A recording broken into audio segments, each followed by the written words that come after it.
nandito na kami ngayon sa taas. Ang lakas ng hangin dito. Minsan kailangan hawakan mo yung sombrero mo dahil malakas ang hangin baka yan, ito yan.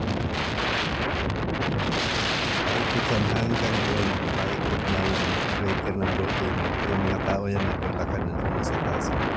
Ang daming tao kasi ngayon dito dahil holiday. Yan, paikot. Yan yung makikita mo sa side ng Suzukaken. Ito part ng makikita mo yung na yan. Sa east side ito sa itong dagat ito sa Pacific side.